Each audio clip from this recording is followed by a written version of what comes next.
आज सत्संग के इस पावन अवसर पर गुरु की क्या महिमा है। इस संसार में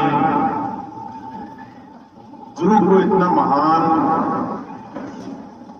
हमारे जीवन में इतना विशेष, इतना खास कहकर क्यों बयान किया गया है, हमें आज इस बात को थोड़ा समझ लेना है। दुनिया के जितने भी धर्म शास्त्र, जितने भी महापुरुषों के अनुभव, जितने भी बड़े से बड़े धार्मिक स्वरूप हुए, उन्होंने गुरु की बड़ाई की है। कहा गुरु ब्रह्मा, गुरु विष्णु, गुरु देवो महेश्वरा, गुरु साक्षात पर ब्रह्म तस्मै श्री गुरुवे नमः। गुरु को ब्रह्मा के, विष्णु के, गुरु को इस संसार के हर एक शक्ति रूप के समान मान करके उसके सामने नतमस्तक होने की, उसके साथ जुड़ जाने की बात कही गई है।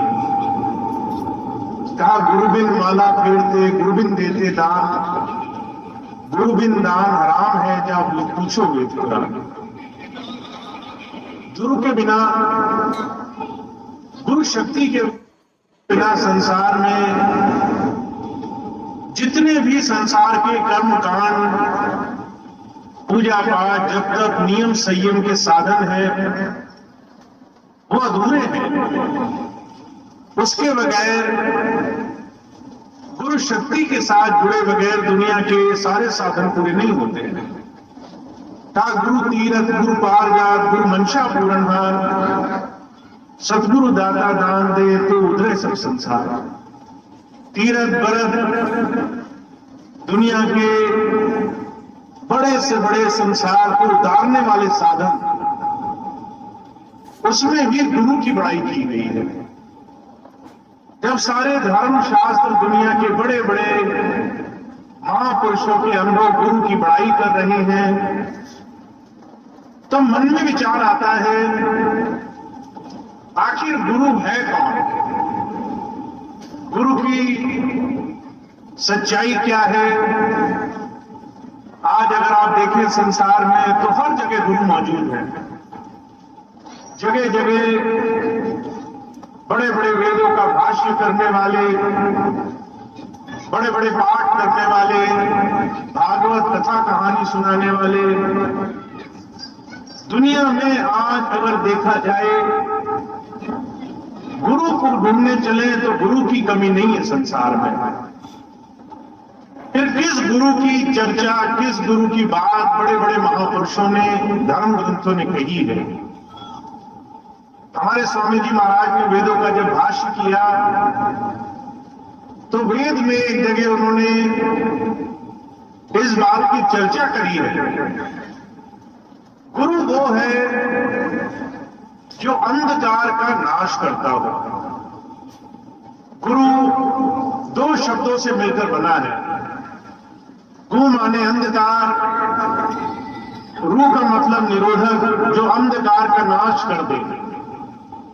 जब आप आंखें बंद करके बैठोगे, उस अंधकार में प्रकाश करने की जिसके पास शक्ति हो, जो अंदर हमें उस प्रभु धारा से जोड़ सकता हो, उस शक्ति का नाम इस संसार में गुरु है, जो हमें अंधकार से हमेशा हमेशा के प्रकाश की तरफ ले चले। ऐसे गुरु को हम संसार के ज्ञान, ध्यान, बड़े से बड़े भौतिक साधनों से नहीं पहचान सकते हैं। आज संसार में धर्म के नाम पर हर एक जीव सिर्फ भौतिक दृष्टि से संसार की परख करता है। कौन कितना ज्यादा वेदों शास्त्रों का ज्ञाता है, कौन कितना ज्यादा अलग अलग तरह के पूजा पाठ, जब तक नियम संयम जानता है, कौन अलग अलग तरह के चमत्कार कर सकता है।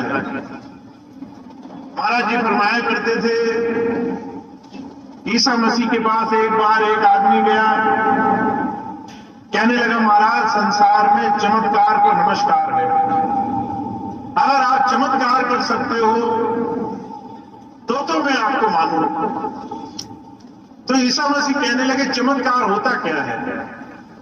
कोई भी वो चीज जो हमारी समझ से परे है, अगर वो करी जाए और वो हमें आश्चर्य करने वाली लगे तो वो चमत्कार है। उन्होंने पानी पर चलकर दिखा दिया, सामने वाला ये देख करके इसको चमत्कार मान करके उनके पैरों में गिर गया।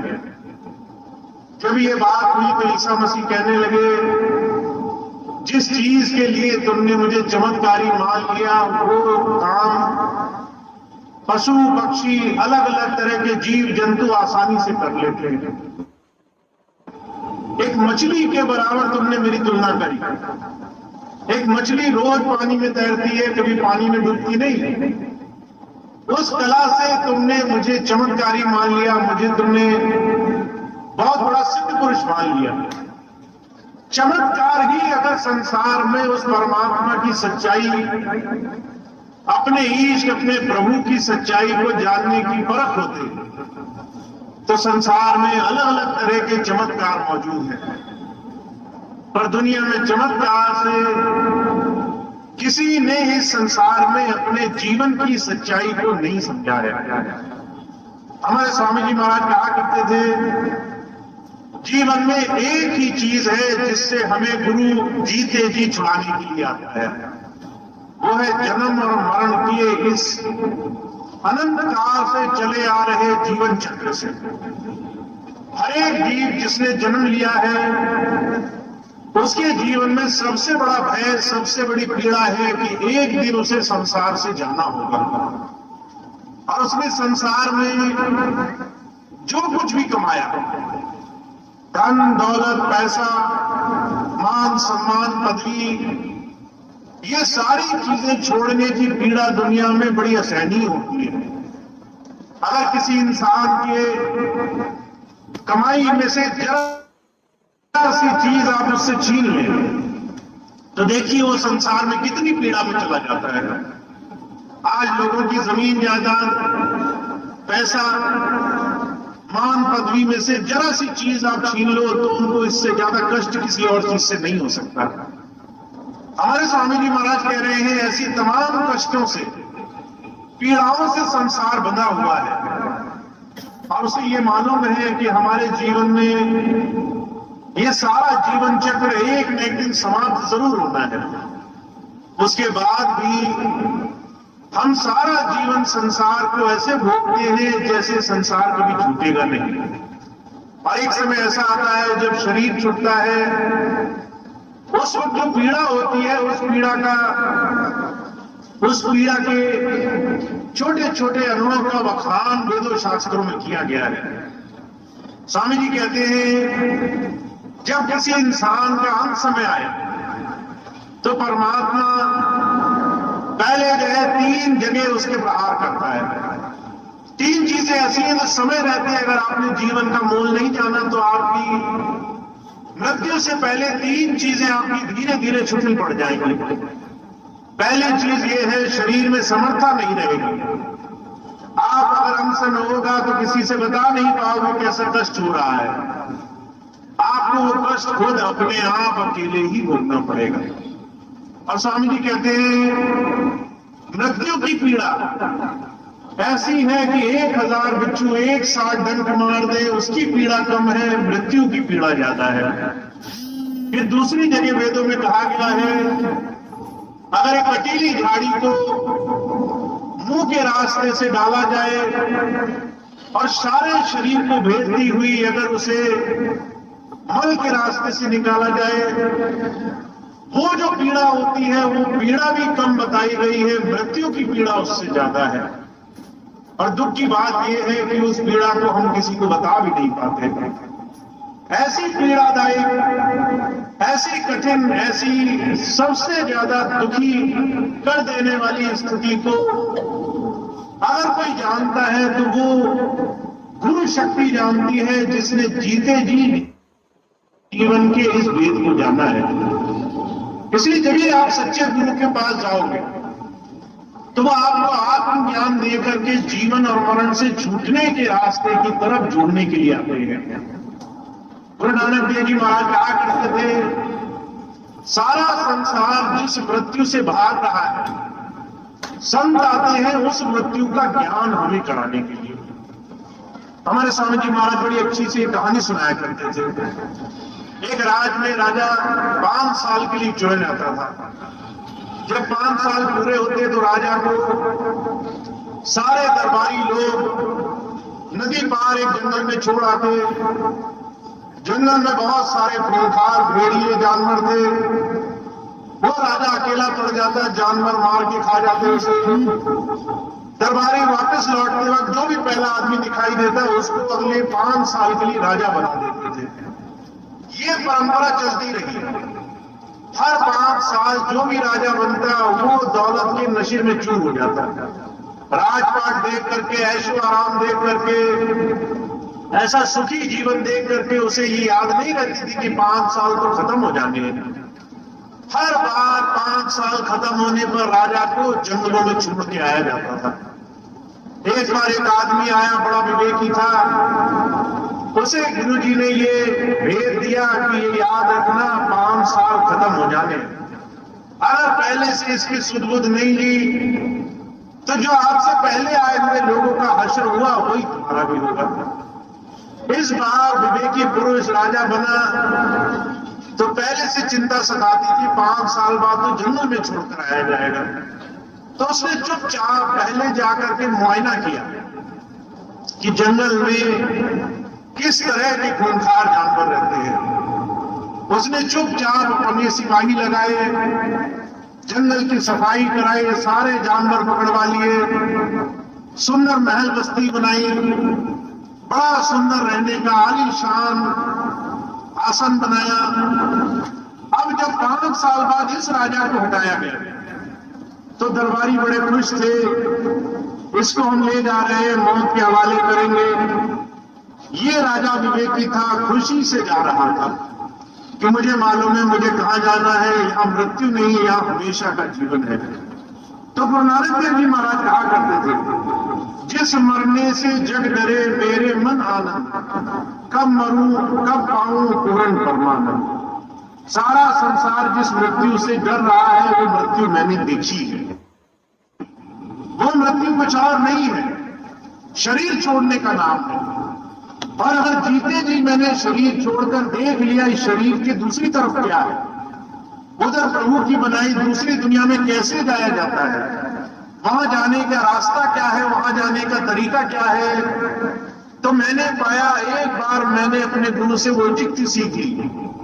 तो गुरु नानक देव जी महाराज कहते हैं, एक बार मुझे वो तरीका आ गया तो मुझे मृत्यु से भय नहीं लगता। मेरे लिए मृत्यु सिर्फ एक जगह से दूसरी जगह जाने का नाम है। मैंने ये जगह छोड़ी, उस जगह गया और वहां के आनंद को मैंने अपने जीते जी प्राप्त कर लिया। तो हमारे स्वामी जी महाराज कहते हैं, संत की दया क्या है। इस संसार में प्रभु प्राप्त किसी योगी, किसी गुरु की सानिध्य में बैठने की सबसे ऊंची अवस्था क्या है कि आपको अपने जीवन में इस शरीर से जीते जी मुक्त होने की कला आ जाए। वो तमाम बंधन जो आपको शरीर में बांध कर रखते हैं उससे छूटना आ जाए। मैंने अपने जीवन में कई बार ऐसी घटनाएं देखी। एक बार मैं एक जगह गया तो मैंने देखा कि एक इंसान की मृत्यु के बाद उस इंसान की शांति के लिए शांति पाठ रखा गया। जब शांति पाठ रखा गया तो एक पंडित जी थे, सत्संग कर रहे थे और सत्संग में उस इंसान के मोक्ष की कामना कर रहे थे। अब ऐसी बहुत सी चीजें हम भी अपने जीवन में देखते हैं। हमारे रीति रिवाज संस्कार में अगर कोई मर जाए तो मरने के बाद उसकी शांति के लिए मोक्ष की कामना की जाती है और हम एक सत्संग, एक पाठ, एक यज्ञ हवन रखवाते हैं। जब यज्ञ हवन रखवाते हैं तो पंडित जी उसमें बड़े प्रेम भाव से उस इंसान के मोक्ष की कामना करते हैं। तो मैंने देखा कि पंडित जी बैठे थे, मोक्ष की कामना कर रहे थे। घर वालों से कह रहे थे एक दीपक जलाओ, ये दीपक जो जलेगा इससे इस मरने वाले को मृत्यु के बाद प्रकाश से अंदर उसको रास्ता दिखाई देगा और ये सत्यलोक तक, ये स्वर्ग तक इसका साथ निभाएगा। मैंने ये बात देखी, मैंने कहा पंडित जी, जिस आप मरने के बाद व्यक्ति के मोक्ष की कामना करते हो, मोक्ष क्या है ये बात आपको समझनी जरूरी है। मरने के बाद मोक्ष नहीं प्राप्त होता।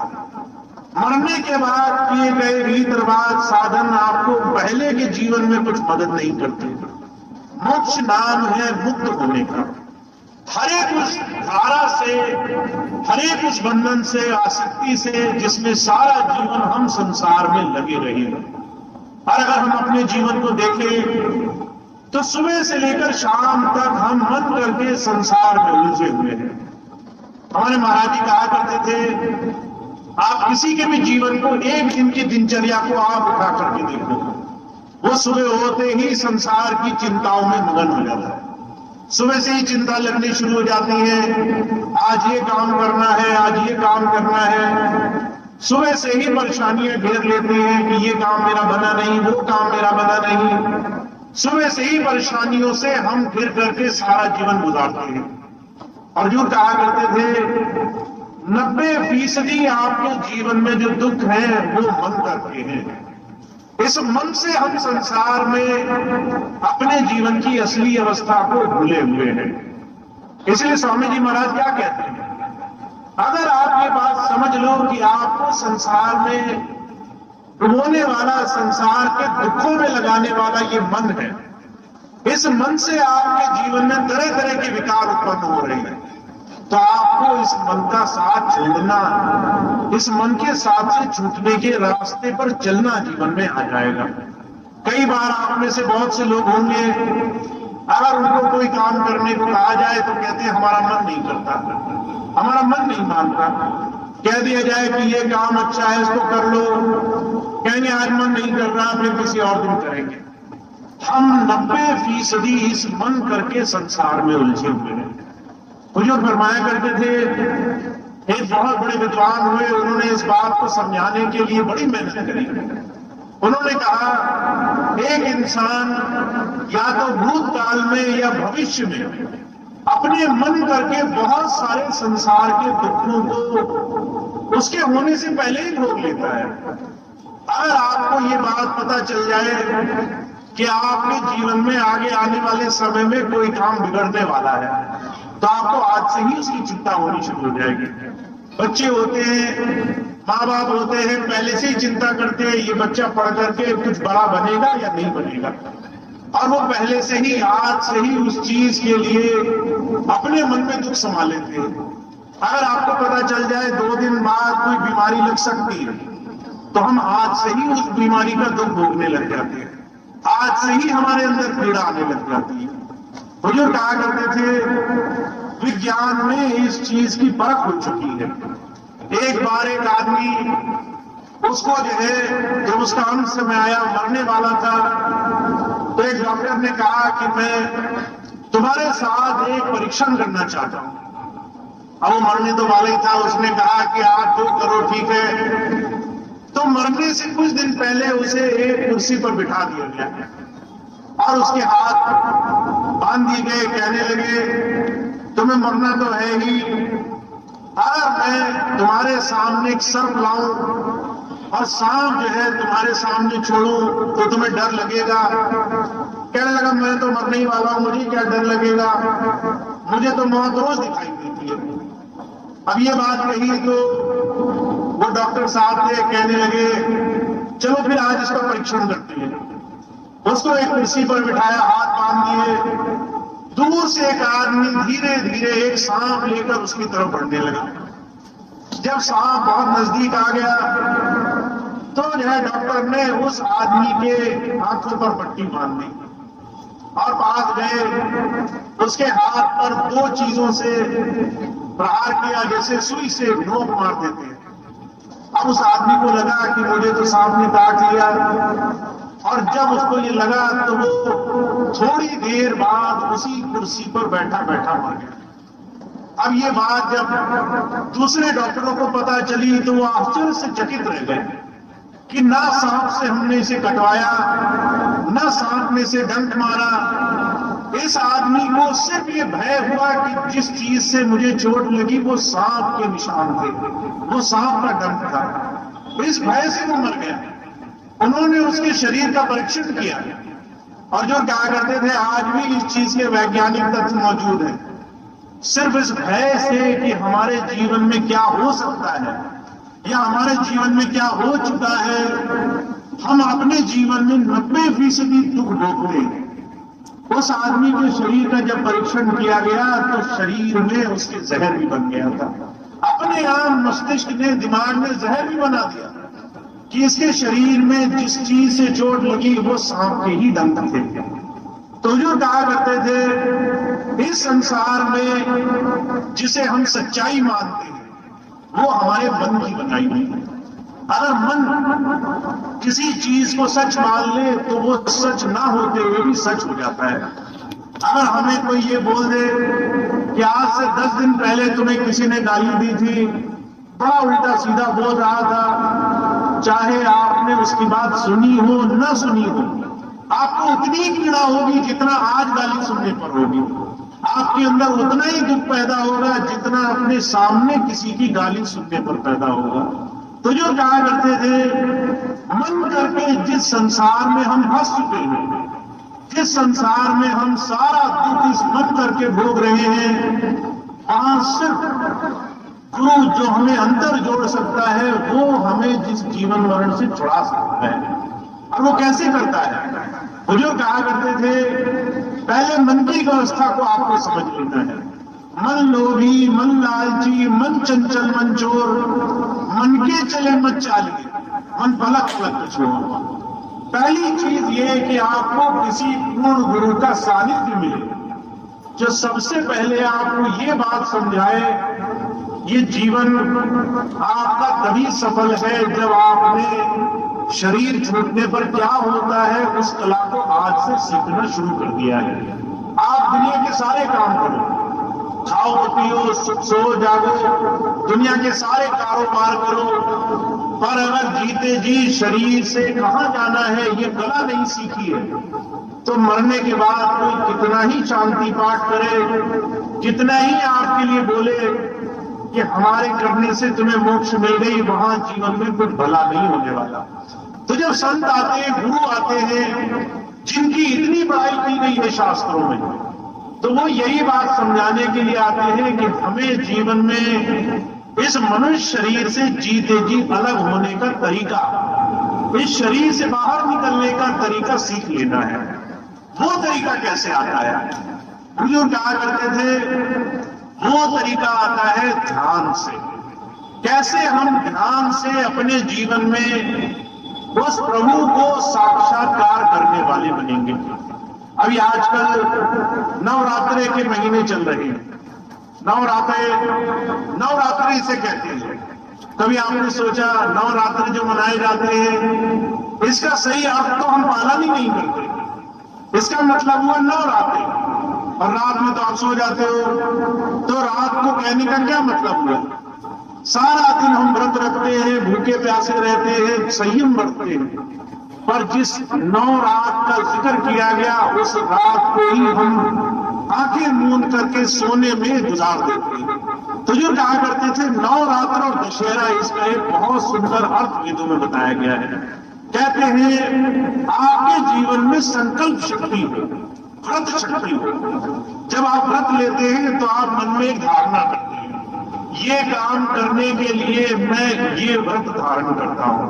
आज पूरे दिन नहीं खाऊंगा क्योंकि मैंने अपने प्रभु से प्रार्थना करनी है कि हे प्रभु मेरे परिवार की रक्षा करना। हम ऐसे ऐसे संकल्प उठाते हैं। तो जो कहते हैं संकल्प उठाना था किस चीज के लिए? कि हम अपने जीवन की इस रात को, अंधकार को दूर करेंगे और अपने जीवन में प्रकाश से जुड़ेंगे। दशहरा होगा, जब आप दशहरे जाते हैं तो वो इस बात का प्रतीक है कि आपके जीवन में अंधकार दूर होगा, प्रकाश उत्पन्न होगा। तो जो क्या करते थे, इसके लिए संतों महापुरुषों ने इशारे दिए हैं। नवरात्रि की स्वाति थी कि अंधकार में रोज बैठो और इसको दूर करो, इसमें प्रकाश लाओ। और हमारे स्वामी जी महाराज बड़े सुंदर ढंग से इस बात को कहा करते थे, या जागे कोई जोगी भोगी, या जागे कोई चोर रे, या जागे कोई संत ज्ञानी, लगी नाम से टोर रे। रात को कौन जाग रहा है? या तो कोई जोगी जागेगा जिसको साधना करनी है, या कोई भोगी जागेगा जिसको बीमारी है, रात भर खांसता रहेगा, रात भर बीमारी से कराता रहेगा। फिर कहते हैं या फिर चोर जागता है, दिन भर चोर सोता है, रात को जागता है जब आपकी आंख लगी हो। जब आप बच्चे हो तो आपके घर में चोर करे, सेंध मारे, आप कीमती चीज चुरा ले। तो कहते हैं या तो चोर जागता है या फिर भोगी इंसान जागता है।